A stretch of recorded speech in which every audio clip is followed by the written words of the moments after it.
Hi guys! This was just a last minute decision to come in here and do a video. Because Miyakota's down and Nozoni's just in her room watching Paranorman. So I wrote on my Facebook page, The Life as a Miner's Wife, to ask me any questions or advice questions, like anything to do with being like a mummy. I'll start from the very first. What's the worst thing about giving birth? Do you mean worst thing about labour or the actual baby coming out? I'll answer both, just in case. The worst thing about labour is the contractions. And the worst thing about actually giving birth, like pushing out the baby, is when the baby's head's crowning. It feels like there's a blowtorch right there at your vajayjay going for like how long you decide to keep the baby there for. And the after pain, like if you get stitches and stuff. I hate that bit. And then having to go toilet. Ouchies. Were you scared when you found out you were pregnant, and was it scary being a first time mum not knowing anything? No, I wasn't scared when I found out. I was excited because I wanted to have a baby. It wasn't scary being a first time mum, and I did know a lot of stuff because I was an auntie at 10 years old, and I used to stay at my sister's house nearly every weekend. I used to bath the babies, feed them, burp them, and they were just newborns too. But once they got a little bit older, that's when I started bathing them, like when they could walk and stuff. I used to feed them. I knew everything about babies, and I loved kids, and I just couldn't wait to have some of my own. Did you sleep train your girls, and any tips? What do you mean by that? Do you mean, did I get them into a routine? I don't know what sleep train means. I've never heard that. They were in a routine. They still are, but I go by their natural body clock. So I know when Miyakota starts to get tired, it's around 11, 12 in the arvo. And that's when I put her down for a sleep. Nozoni's 3 years old. She doesn't take naps anymore. Sometimes she does, like if we're in the car, she'll fall asleep. But when we're at home, hardly ever, unless I force her to lay down and have a sleep with me when I want a nap, then she does. But it takes her a little while to fall asleep. But I don't know if I have any tips for that. Like, I just went by their natural body clock. You know when your child is tired, and that's when you should put them down. How did you tell your family you were pregnant, and what was their reaction? Well, I was living in Perth, or not Perth, well, yeah, I'll just say Perth. But it was like 3-hour drive from Perth. But any of you that don't live in Perth won't know. I lived in a place 3 hours from Perth called Bunbury, and that's when I felt pregnant. And when I told my parents, I actually rang them on the phone.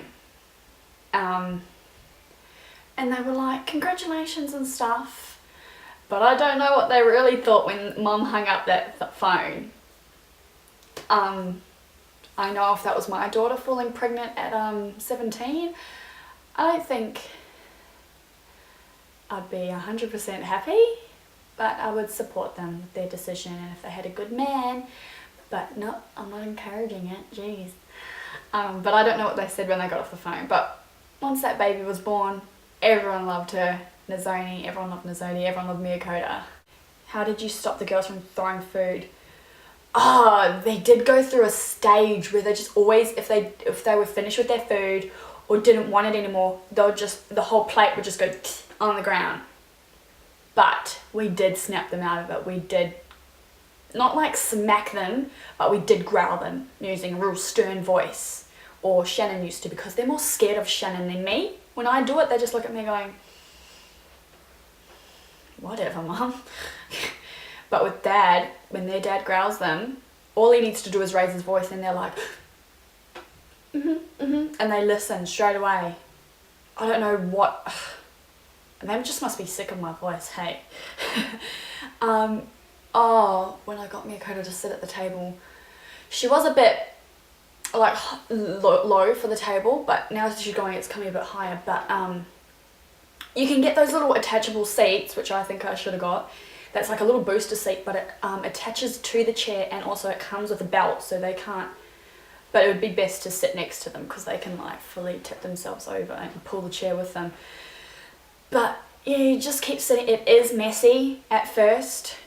when they're learning to eat themselves or use their hands, it is messy. You just got to be prepared to clean up all the mess. That's the whole part of babies learning, is you got to go through mess, and that's how you know they're having fun. But when it gets to throwing food, that's not fun. How old were your girls when you started toilet training them? Was it really difficult? Do you wish you had a boy as well? Okay, there's heaps of questions. There's like 3 questions in one. Okay, I'll start with how old were your girls when you toilet trained them? Miyakota is not toilet trained yet. Nozoni, I toilet trained her when she turned 2, like exactly when she turned 2. I so hope this camera does not die on me, so I'm trying to talk fast. I think it was a little bit too early, because a year after that, up until like recently, up until she turned 3, and she's like a little over 3 now. She was 3 in April. She kept dribbling in her pants, like dribble, dribble, dribble. I was going through, like, she wouldn't fully piss herself or wee herself. She would just soak her undies, and then I'd be changing them like 6 times a day. Like, I just knew I toilet trained her way too early, but it was too late to turn back. I couldn't put a nappy on her because she was just like, what's this thing on me, you know? But Super Nanny, a tip that she said is, you know, when your child is ready to be toilet trained is when they start having dry nappies through the night. So if they wake up in the morning with a dry nappy, that's when you know you can start toilet training them. So I'm not going to be toilet training Miyakota until that, and it might be after she's 2, and I don't mind that because I don't want to go through that again. It was so stressful. Yeah, it was difficult. The first week you got to stay home, like you can't go anywhere.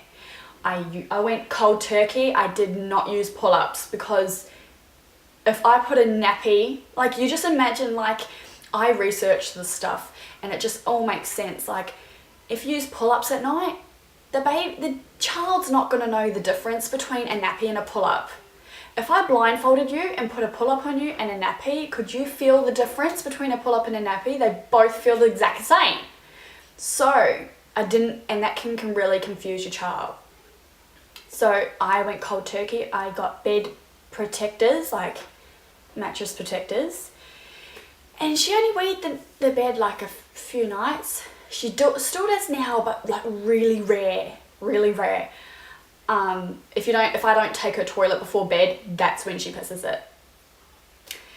Do I wish I had a boy as well? I don't know how to answer these questions because I've never had a boy, you know, so I don't know what I'm missing out on. Like, all I've got is 2 healthy, beautiful girls, and I'm so happy with them both. Like, they complete me. I don't feel like I need a boy, like, you know. You and your partner have the same similar morals of how you want to raise your girls, and we're both pregnancies planned. Yeah, we've got the same on how we raise them and the discipline we give them. We don't really smack, but there is timeout, like the timeout corner. And I count to 3, that's my thing, and they're starting to listen to that. I go 1, 2, and then she listens or does what I says she has to do. But Shannon doesn't really need to do that. All he needs to do is go, hey, stop. And they're like, did you breastfeed? If so, how did your girls go when weaning them off? If not, how old were they when you stopped giving them bottles? Okay, Nozoni, I didn't breastfeed at all. I just had no desire to breastfeed. I just did not want to breastfeed. I was like, man, all these people that force you to breastfeed, it just put me off. Like, seriously, it put me off. Like, shut the hell up. So the nurse was like forcing me. It's the best thing for them, blah, blah, blah, blah. Yeah, I'm sure it's the best thing, but they're not going to die if I give them a bottle. Come on. So it put me off, so it made me bottle feed Nozoni. And she stopped taking the bottle. At 9 months, she weaned her own self off. She hated bottles. She hated any type of milk up until like a year ago. Up until she was about like 2 years old. That's when she like slowly started having milk. I'm not even 2 years old. Like, this year, she started having more and more milk, and now she has glasses and glasses of milk, and she loves it. Miyakota, now that's when I tried to breastfeed. I thought I'd give it a shot, see how I go. I knew nothing. It was like my first time. I didn't know that when you get like sore, your boobs aren't meant to be sore even when they're engorged. They shouldn't not be sore at all. So that's when you kind of like have to express. I had nothing, like I had no express pumps or anything. I didn't know I had to like express and then I woke up one night in the shakes. One boob was like out here. I was looking at my baby and I'm like, okay, I've been told you never wake a newborn baby. And my partner's on the phone. I rang him. It was like 1 o'clock in the morning and I had the shakes. I was dripping with sweat, but then I was cold. Like it was so horrible and I was like, what the hell is wrong with me? And then he goes, just wake her up, babe, put her on. And I'm just like, you never wake a sleeping baby. Man, I wish I could relive that moment. I would have gotten that baby and shoved her on. But then I put it as my status and I heard someone said, oh, that sounds like mastitis. I get that. It sounds like mastitis. Go in the shower and express. I got to it way too late. I let it go for like 2 days, me being in pain. A friend came over with an express pump. I expressed and for like an hour and I only got this much milk out of that one. It was so clogged, so sore.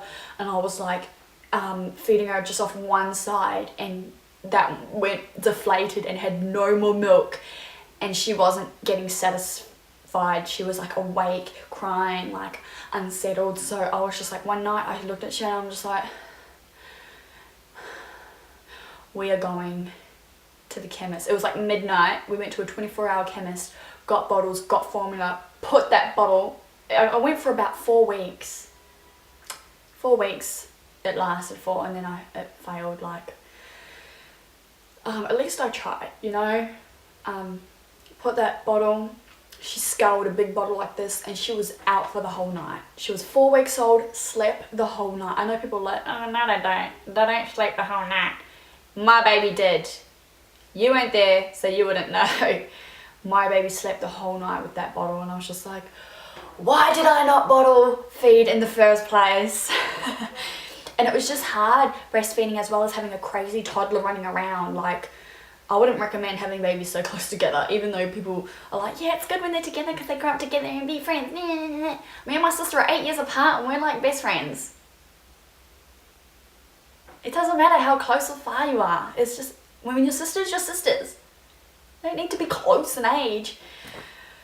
But if I was to have another one, my girls would be both grown up, so I don't have to look up, well, you know, don't have to run around for them and entertain them and be like, where are you going? I can just do my thing. And I will try again if I ever do have another baby. And that's the end of the questions, guys. Thanks so much for asking me these questions. I hope it gave you, I don't know, any tips or anything. Yeah. Thanks for watching. Bye.